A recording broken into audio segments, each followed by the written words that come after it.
aytib ketgan so'zlari hozir ham borda. Kepka kiyma, o'qima, buqima. Bitta odam bola masjidga kirib ketayotgan ekan, o'sha kepkali ekanmi? Salom berib kelsa, bitta Marlonni kattalari endi aytib bo'lmaydi. Kepkasini olib g'iratib yuboribdi haligi odam. Menga o'sha yerda turgan yonida odam aytayapti. Salom berib kelgan bolaga namozga kirib ketyapti.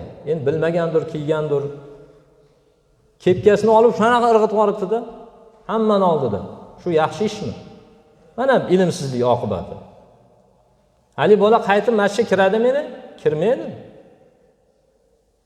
Kepka kiysa ham endi sekin tushunib, mana milliy o'zimiz do'ppilarni sekin-sekin kiyar. Juda mutaassib ham bo'lmaydi. Sal yengilroq, ya'ni namozxonlarimizga ham sekin endi yengillik berib, yalanbosh o'qiyvering demaymiz. Bunaqangi mutaassib